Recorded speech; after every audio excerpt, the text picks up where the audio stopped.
Hello everyone, welcome back to my channel Mampi lifestyle. তোমরা সবাই কেমন আছো? আশা করছি ভালো আছো। আমিও খুব ভালো আছি। তো চলে এসেছি তোমাদের সামনে আবার নতুন একটা ইম্পর্টেন্ট ভিডিও নিয়ে। তোমাদের মধ্যে অনেকেই জানতে চেয়েছিলে যে টোটাল এএনএম ভ্যাকেন্সি ওয়েস্ট বেঙ্গলে বর্তমানে এখন কত আছে। তো সেটা নিয়েই আলোচনা করবো, তাই তোমাদের বলছি ভিডিওটা কেউ স্কিপ করো না, প্রথম থেকে লাস্ট অব্দি দেখো। আশা করছি তোমাদের জন্য ভিডিওটা খুবই হেল্পফুল হবে।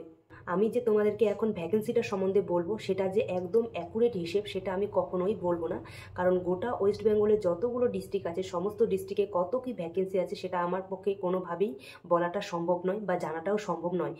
তবে দক্ষিণ দিনাজপুর ডিস্ট্রিক্ট হিসেবে বাকি ডিস্ট্রিক্টগুলোতে কত কি ভ্যাকেন্সি হতে পারে, তো সেই হিসেবে কিন্তু একটা আনুমানিক হিসেব করে একটা ছোট ডিস্ট্রিক্ট, টোটাল 8টা ব্লক আছে। তো যতটা পেরেছি তোমাদের জন্য একটা ইনফরমেশন কালেক্ট করেছি। দক্ষিণ দিনাজপুরে টোটাল 33টা নতুন সাব সেন্টার হয়েছে, তার মধ্যে অনেকগুলোই উদ্বোধন হয়েছে, আবার অনেকগুলোই কিন্তু হয়নি জায়গার অভাবে।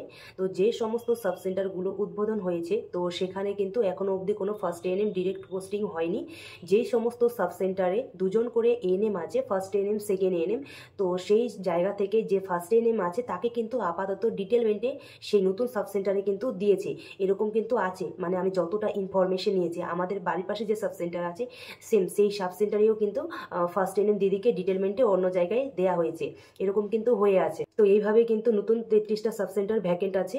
আর রিসেন্ট একটা অর্ডার বেরিয়েছে, আমার অ্যাকুরেট ঠিক মনে পড়ছে না, তো তবে ওটা 1986 না 1984 এরকম কিছু একটা হবে। তো যাই হোক, যে 1986 বা 1984 সালে যারা চাকরিতে জয়েন করেছে জেনারেলদের ক্ষেত্রে, আর যারা এসসি এসটি আছে, যারা মনে করো যে 1988 বা 1989 যারা চাকরিতে জয়েন করেছে, তো তাদের একটা সুপারভাইজারের প্রমোশন হবে। যদিও তাদের চাকরি বেশি দিন নেই, কারো চাকরি হয়তো 2.5 বছর, কারো চাকরি হয়তো 3 বছর, এরকম একটা আছে। তো তাদের একটা সুপারভাইজারের লিস্ট বেরোবে। আমাদের রায়গঞ্জ ব্লকে 12টা দিদির সেইভাবে কিন্তু নাম পাঠানো হয়েছে সুপারভাইজার প্রমোশনের জন্য, যারা 1986 সালে মানে হ্যাঁ 1986 সালে যারা জয়েন করেছে, আর যারা এসটি এসসি 1988 আর 1989 সালে যারা জয়েন করেছে, এরকম করে কিন্তু 12টা নতুন মানে 12টা হচ্ছে দিদির প্রমোশন হবে সুপারভাইজারের জন্য। তো রায়গঞ্জের মতো এরকম কিন্তু আমাদের দক্ষিণ দিনাজপুরেও অনেক দিদি আছে। তো টোটাল আমি এখানে ধরেছি আমি 30 জন দিদিকে, 30 জনের মতো দিদিকে ধরেছি। তো এর সংখ্যাটা যে আমি 30 জন ধরেছি এটা কিন্তু কমবে না, এর থেকে বাড়লেও কিন্তু বেশি বাড়তে পারে। তো টোটাল 8টা ব্লকে আমি ধরেছি 30 জন। আর আমি রিটায়ারমেন্টের ক্ষেত্রে সারা বছরে 25 জন মতো দিদিকে ধরেছি। এই সংখ্যাটা কিন্তু কমবে না, এই সংখ্যাটা কিন্তু বাড়লেও বাড়তে পারে।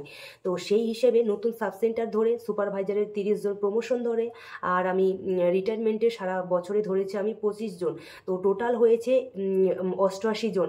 তো এই সংখ্যাটা কিন্তু কমবে না, এই সংখ্যাটা কিন্তু বেশি হবে যদি অ্যাকচুয়াল হিসেব করা যায়। তো অ্যাকচুয়াল হিসেবটা তো আমার পক্ষে সম্ভব নয়। এবার মানে বিওমজের উপরে ডিপেন্ড করছে সেটা ওনারা কিভাবে মানে দেখাবেন না দেখাবেন। তো সেই হিসেবে কিন্তু ধরলে আমাদের দক্ষিণ দিনাজপুর ব্লকে টোটাল 88 বা 90-এর মতো কিন্তু ভ্যাকেন্সি আছে দক্ষিণ দিনাজপুরে। এই সংখ্যাটা কিন্তু কমবে না, এই সংখ্যাটা কিন্তু বেশি হবে, কারণ এর আগের ব্যাচটা যে পোস্টিং হলো মানে 2024 সালে যারা জয়েন করেছে যে বোনেরা, ওদের কিন্তু দক্ষিণ দিনাজপুরে কারো পোস্টিং হয়নি, সবাই কিন্তু বাইরে পোস্টিং হয়েছে। পূর্ব বর্ধমানে এখন সব বোনেরা আছে। তো এর আগের ব্যাচটা পেয়েছিল, আর আমাদের ব্যাচটা আমরা 22 সালে পেয়েছিলাম। তোমাদেরকে বলছি 22 সালে যে ব্যাচটা আমরা জয়েন করেছি, আমাদের 2 জন মনে হয় পেয়েছিল হোম ডিস্ট্রিক্ট, বাকি সব মেয়েগুলো পেয়েছিলাম আমি বাইরে ডিস্ট্রিক্টে। 2023 সালে যে ব্যাচটা জয়েন করেছে তারা হোম ডিস্ট্রিক্টেই জয়েন করেছিল, আর 2024 সালে যারা জয়েন করলো তারাও কিন্তু বাইরে পোস্টিং হয়েছে, হোম ডিস্ট্রিক্টে কিন্তু সেরকম কেউ পায়নি। দক্ষিণ দিনাজপুরের তুলনায় উত্তর দিনাজপুরটা অনেকটাই বড়, টোটাল 9টা ব্লক আছে। তো প্রথমে আমি রায়গঞ্জ ব্লকের কথাই বলি। তো বর্তমানে রায়গঞ্জ ব্লকে 4টা সাব সেন্টার ভ্যাকেন্ট আছে, আর 12 জন দিদির সুপারভাইজারের জন্য প্রমোশনের জন্য নাম পাঠানো হয়েছে। তো ওই লিস্টটা মনে হয় যে 2025 সালে যে রিক্রুটমেন্টটা হবে, তো তার আগে আগে সুপারভাইজারের লিস্টটা বেরোবে, তো সেই লিস্টেই দিদিরা পেয়ে যাবে। তো সেখানে কিন্তু 12টা মানে সাব সেন্টার কিন্তু আবার ফাঁকা হয়ে যাচ্ছে। তো ওই 12টা ধরে আর আগের 4টা ধরে টোটাল সাব সেন্টার হচ্ছে 16টা। তো 16টা আর বাকি টোটাল ডিস্ট্রিক্টে আমি 80টার মতো ধরেছি, যতটা পেরেছি আমি ইনফরমেশন নিয়ে। তো টোটাল 80 আর এদিকে 16, তো টোটাল 96টার মতো কিন্তু ভ্যাকেন্ট আছে আমাদের উত্তর দিনাজপুরে বর্তমানে এখন। তো এই সংখ্যাটা কিন্তু বাড়তেও পারে, একটু কিন্তু কম বেশি কিন্তু হতে পারে উত্তর দিনাজপুরের ক্ষেত্রে। তো এবার আসছি আমি মুর্শিদাবাদ ডিস্ট্রিক্টে। তো মুর্শিদাবাদটা কিন্তু অনেকটা বড় একটা ডিস্ট্রিক্ট, ওখানে প্রচুর পপুলেশনও আছে। তো ওখানে কিন্তু মিনিমাম পপুলেশন আমি দেখেছি সাব সেন্টারের 7,000 মিনিমাম পপুলেশন।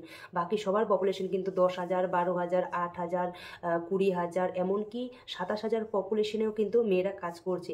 আমার একটা ফ্রেন্ডেরই ছিল 27,000 পপুলেশন, যদিও ওটা মানে ধরতে গেলে ওভারঅল ওয়েস্ট বেঙ্গলের কি বলবো হাইস্ট পপুলেশন মানে 27,000 ভাবা যায়। মানে বর্তমানে 27,000 পপুলেশনে কিন্তু কাজ করেছে ও।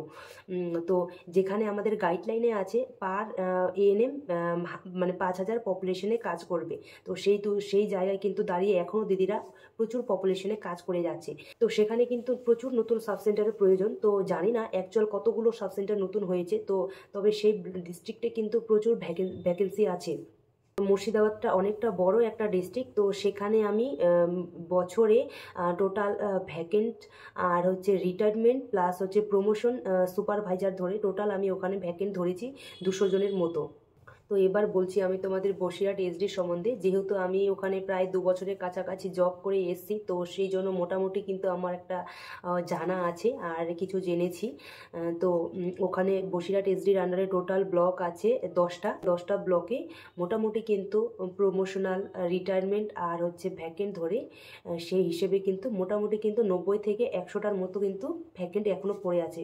ওভারঅল ব্লক সম্বন্ধে মোটামুটি আমার কিন্তু জানা ছিল, তো যতটা পেরেছি তথ্য কালেক্ট করে তোমাদেরকে সেটা জানালাম। তো এই 4টি ডিস্ট্রিক্ট মিলে টোটাল ভ্যাকেন্সি বেরোচ্ছে 474-এর মতো। তো এই সংখ্যাটা কিন্তু একটু কম বেশি কিন্তু হতে পারে, তো বলবো না যে এটাই অ্যাকুরেট। আর বাকি ডিস্ট্রিক্টগুলো সম্বন্ধে সেইভাবে তোমাদেরকে আমি ইনফরমেশন প্রোভাইড করতে পারছি না, কারণ হয়তো একটু কষ্ট করলে আমি সেই ইনফরমেশনগুলো তোমাদের দিতে পারতাম, কিন্তু বুঝতেই পারছো আবার পড়াশোনা নতুন করে স্টার্ট করেছি, তো সেইভাবে কিন্তু সময় হয়ে উঠছে না যে ইনফরমেশনটা কালেক্ট। ডিস্ট্রিক্ট মিলে যে হিসেবটা আমি করলাম, তো বাকি যে ডিস্ট্রিক্টগুলো আছে সেই হিসেবে কিন্তু তোমরা একটু কম বেশি ডিস্ট্রিক্ট ধরে কিন্তু হিসেব করলে মোটামুটি কিন্তু কত কি ভ্যাকেন্ট থাকতে পারে মোটামুটি একটা কিন্তু হিসেব পেয়ে যাবে তোমরা। তো বাকিটা তোমরা হিসেব করে নিও আর আমাকে কমেন্টে জানিও কত কি হয়েছে তোমাদের। তো আমি যতটা ইনফরমেশন কালেক্ট করতে পেরেছি, তো মোটামুটি তোমাদের কিন্তু একটা আনুমানিক কিন্তু একটা ভ্যাকেন্সির হিসেব দিয়েছি।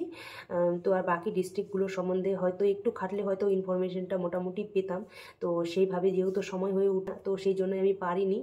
আর আমি চাই না যে ভুলভাল কোনো কিছু তোমাদের ইনফরমেশন দেই, সময় হয়ে উঠছে না বলে তোমাদেরকে সেই বাকি ডিস্ট্রিক্টগুলো সম্বন্ধে সেইভাবে ইনফরমেশন দিতে পারলাম না। তো আমি যতটা পেরেছি সেই অনুযায়ী তোমাদেরকে ইনফরমেশন প্রোভাইড করলাম। তো আজকের ভিডিওটা এই পর্যন্তই। তোমাদের ভিডিওটা কেমন লাগলো অবশ্যই কিন্তু কমেন্ট করে জানিও, আর ভালো লাগলে লাইক কমেন্ট শেয়ার করো। আর যারা আমার চ্যানেলে নতুন অবশ্যই কিন্তু চ্যানেলটিকে সাবস্ক্রাইব করো। আর নেক্সট কোন টপিকে তোমরা ভিডিও দেখতে চাও সেটা আমাকে কমেন্ট করে জানিও।